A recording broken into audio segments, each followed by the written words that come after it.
podcast do Instituto Monte Castelo.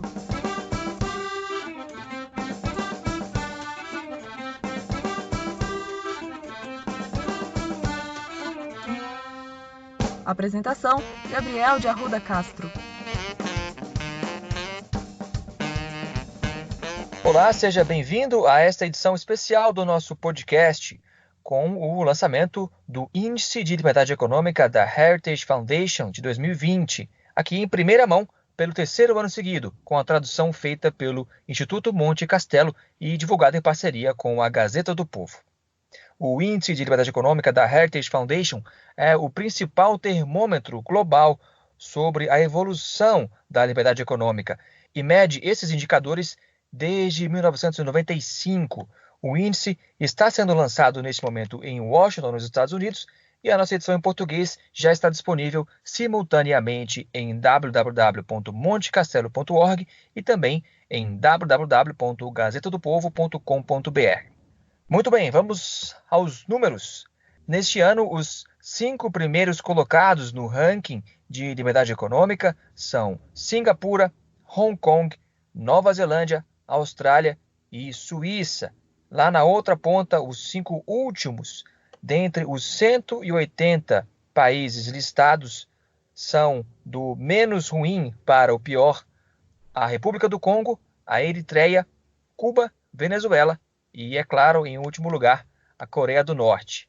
E o Brasil? Bom, o Brasil está na posição de número 144, com 53,7 pontos, numa escala que vai de 0 a 100. Quanto mais perto de 100, melhor. Singapura, que é a número 1, tem uma nota de 89,4 nessa escala. Portanto, o Brasil tem 53,7 pontos e está na 144ª posição. Por incrível que pareça, essa é uma boa notícia, porque no ranking do ano passado o Brasil estava na posição de número 150, com uma nota de 51,9. Então o Brasil evoluiu 1,8 ponto em relação ao ranking de 2019. O relatório da Heritage menciona alguns fatores que levaram a essa melhoria. O principal deles é a reforma da Previdência, aprovada no ano passado. E também afirma que para crescer ainda mais e evoluir ainda mais no índice, o Brasil precisa aprovar ainda neste ano a reforma tributária. Para comentar esses números, eu tenho comigo o professor doutor Lucas Freire, do Centro Mackenzie de Liberdade Econômica e também um colaborador aqui do Instituto Monte Castelo. Lucas, seja bem-vindo. Obrigado, sempre um prazer participar com vocês dos comentários sobre a nossa economia e a nossa política. Obrigado, Lucas. Bom, como nós vimos, o Brasil evoluiu um pouco nesse último ano, subiu 6 posições, ganhou 1,8 nessa escala que vai de 0 a 100, mas continua muito mal no placar geral, né? O que historicamente tem levado o Brasil, Lucas, a essa posição tão ruim, perdendo de muitos países muito mais pobres do que o Brasil, países da África, alguns países asiáticos pobres? Só para citar como exemplo, por exemplo, o Brasil está na posição de 144 entre as Ilhas Comores e Camarões, perdendo também de Togo, Nepal, Níger, Afeganistão, Paquistão, Quênia, dentre outros países que são claramente mais pobres do que o Brasil. O que historicamente, então, Lucas, tem levado o Brasil a uma posição tão ruim no índice de liberdade econômica? Bom, em primeiro lugar, nós temos uma mentalidade na nossa política e também da nossa população que premia essa mentalidade entre os políticos, que é contrária à liberdade econômica. Então, pontuar mal no índice de liberdade econômica é um dos reflexos disso. O fato de nós não acreditarmos na liberdade de empreender, na liberdade de comprar, vender, de contratar, demitir. Nós temos também um histórico ruim em termos da presença pesada do Estado na nossa economia. Então, políticas públicas concretas, né, que tornaram a estrutura da nossa economia pesadamente dependente da presença do Estado. E também a crença de que o Estado no Brasil teria que ser o motor do desenvolvimento econômico. Certo, e mesmo comparado com países aqui da região, por exemplo, o Brasil vai muito mal. Nas Américas, nas 3 Américas, dos 32 países, o Brasil está na posição de número 25. A média de pontuação nas Américas é de 60 e o Brasil tem 53,7 pontos apenas. A média mundial é de 61,6, né? Bastante superior ao que o Brasil tem apresentado como resultado. Na classificação da Heritage, o Brasil é um país considerado majoritariamente não livre. Então, essa classificação tem países livres, países que são majoritariamente livres, países moderadamente livres, depois, lá embaixo, os majoritariamente não livres e os países reprimidos. E o Brasil não consegue nem ficar na média, ele está abaixo da média, o Brasil está mais para os não livres do que para os livres. Você concorda com essa avaliação? Essa avaliação me parece ser correta, principalmente comparando com países semelhantes, né? Temos, por exemplo, que o Brasil pontua mais ou menos na área em que a Argentina pontua, apesar do Brasil estar um pouco melhor. Dentro da América Latina, dentro da América em geral, né, das Américas, o Brasil não vai bem. O Brasil está abaixo da média do mundo e o Brasil, por algum tempo, ia na contramão da tendência mundial, que desde 95, o relatório mostra isso, o mundo tem liberalizado as economias na média, né? Isso puxa, por exemplo, o PIB global, mesmo ajustando, né, a inflação para cima, em comparação a, digamos, anos 90, e reduz a pobreza global. E o Brasil, isso está correlacionado com o aumento na liberdade econômica global, o Brasil, na contramão, por alguns anos, diminuiu o seu grau de liberdade econômica, até que em 2018 houve uma virada. O novo relatório da Heritage menciona alguns pontos positivos no Brasil nesse último ano. Os principais são no índice de integridade governamental, que era muito ruim, continua muito ruim, mas evoluiu bastante. E eles mencionam, por exemplo, o pacote anticrime do governo enviado para o Congresso do ano passado, que tem como um dos alvos a corrupção, né, que era sistêmica na década anterior, o fortalecimento do judiciário, que tem atuado no combate à corrupção. Então, isso é algo que, na avaliação da Heritage, aumenta o grau de liberdade econômica. E por que existe essa relação, Lucas? Não é apenas a carga tributária, por exemplo, que influencia a liberdade econômica, mas há fatores que indiretamente também têm a ver com esse elemento, incluem a integridade de governo, ou seja, a corrupção, quando é muito elevada e descontrolada, tem um impacto direto também sobre a liberdade econômica, né, Lucas? É verdade, nós temos 4 pilares da liberdade econômica nesse relatório da Heritage, já por alguns anos sendo medidos e comparados ao redor do mundo. Um deles é o chamado Estado de Direito. Se existe, por exemplo, previsibilidade no sistema, nas leis, nas regulações, e se existe igualdade diante da lei. E integridade do governo entra dentro de Estado de Direito, bem como efetividade do Poder Judiciário e direitos de propriedade. O Brasil não pontua bem em nenhum desses 3, em termos de Estado de Direito. Agora, é verdade que esses não são fatores diretamente relacionados à economia, mas pensando que o mercado não existe num vácuo, mas ele existe dentro de uma ordem social e política, inclusive jurídica, essa ordem pode ou ajudar o funcionamento do mercado ou atrapalhar. E parece, pela pontuação do Brasil, que o nosso ordenamento jurídico e político tem sido um obstáculo para o funcionamento do mercado. Apesar do relatório dizer que que os direitos de propriedade são, no geral, mantidos no Brasil, existem algumas desigualdades na forma como esses direitos são mantidos. Por exemplo, o sistema de registro de dívida para adquirir propriedade de imóveis. Já a questão do pacote anticrime realmente ajuda a melhorar um pouco o lado da integridade governamental, mas a percepção que se tem de corrupção no Brasil, que é uma medida da integridade do governo, ainda é muito alta. Ainda nós percebemos que os nossos líderes, e também no setor privado, agem de forma a promover mais do que combater a corrupção financeira. Então, o que acontece é que uma economia que tem um peso muito grande da presença do Estado nela, por causa de vários obstáculos à atividade econômica, acaba gerando incentivos perversos, né, de tentar cortar caminho. E o suborno e coisas do tipo são formas de cortar caminho para que a atividade econômica possa acontecer nesse sentido. Né? Com leis mais simples, com mais igualdade diante da lei, mais acesso da população em geral à atividade econômica, e não só de uma elite, isso pode ser revertido. O pacote anticrime é um pequeno passo, mas seria preciso que as nossas instituições, que são variáveis de longo prazo, né, fossem também reformadas no geral.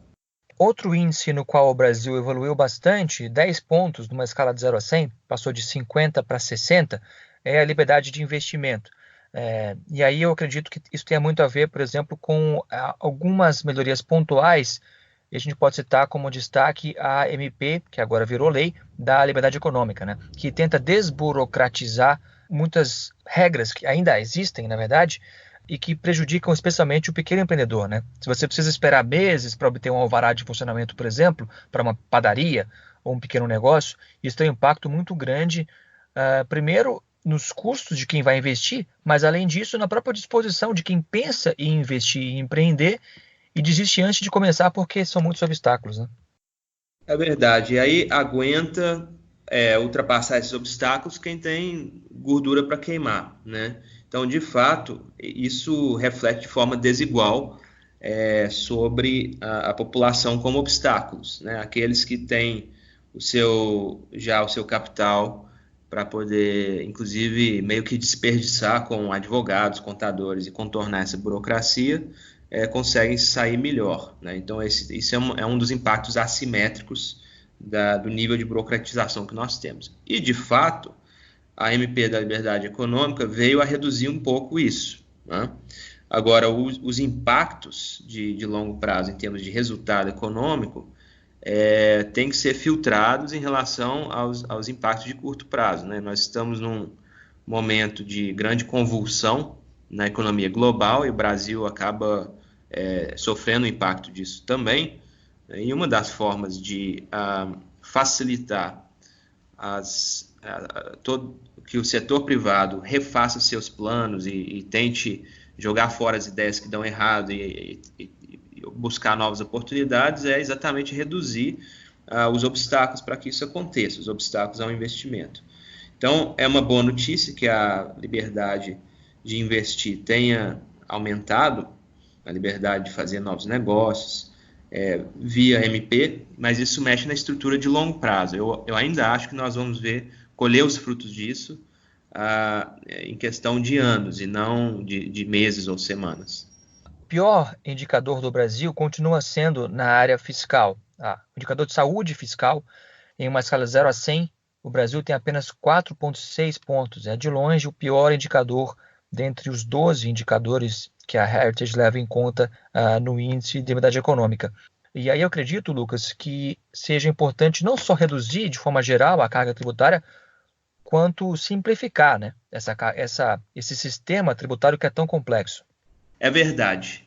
O Banco Mundial tem um relatório chamado Doing Business, onde são ranqueados os países em termos de vários critérios, em termos da facilidade de fazer negócios.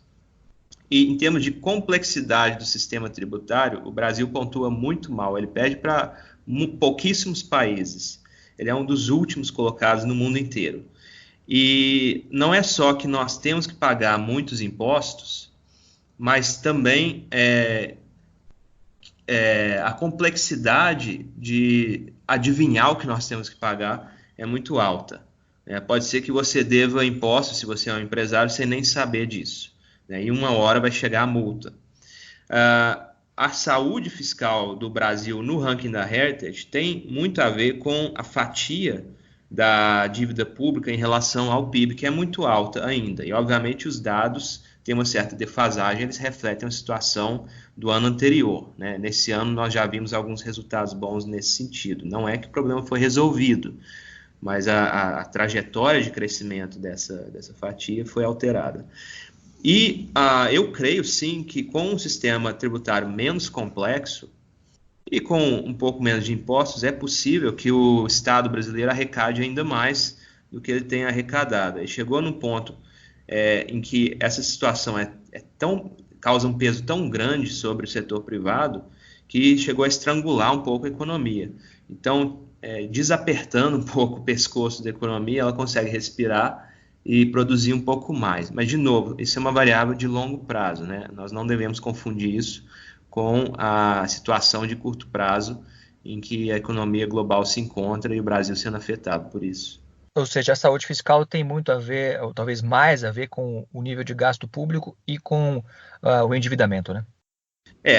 Obviamente a fatia desse endividamento diminui na medida em que a receita que é obtida pelo governo brasileiro consiga aumentar. E eu creio que um corte de impostos nessa altura, com uma simplificação do sistema tributário, é capaz de arrecadar mais, né? Mas, obviamente, do lado fiscal, do lado dos gastos públicos, nós ainda temos muito a fazer, né? A reforma da Previdência foi pensada nesse sentido, mas a verdade é que o Estado brasileiro, até por causa dos próprios compromissos assumidos na Constituição de 88, promete muitas coisas, né? Sem necessariamente ter um plano sobre como essas coisas vão ser financiadas. E agora o governo Bolsonaro se elegeu e criou uma expectativa positiva no mercado financeiro, e de fato entregou algumas medidas que são positivas para a economia, mas o cenário nesse momento que a gente conversa não é muito bom globalmente, né? Mas também localmente. O PIB cresceu menos do que o esperado no ano passado e com esse cenário de incertezas, de queda nas bolsas, até por causa do coronavírus, de paralisia parcial na economia global, não há que se falar em um cenário muito positivo para este ano também, né, Lucas?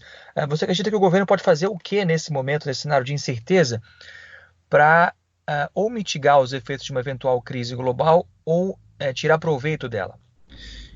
Nesse momento, nós temos propostas que normalmente focam no curto prazo, né? Então, ao redor do mundo, os bancos centrais têm cortado a taxa de juros, e eu creio que não vai ser diferente no Brasil, na esperança de que isso estimule o investimento, ou uma retomada do investimento e o consumo para a economia voltar a girar. Agora, ao mesmo tempo, os governos têm instruído as pessoas a não estarem em locais públicos para evitar contaminação com coronavírus, e isso me parece contradizer a esperança de que as pessoas voltem a aquecer o consumo e o investimento na economia, né? Não inspira muita confiança. Então, tirando esses fatores de curto prazo, que eu até acho que não vão ser tão eficazes assim, então a gente está olhando para uma crise que é um pouco mais duradoura do que algumas semanas.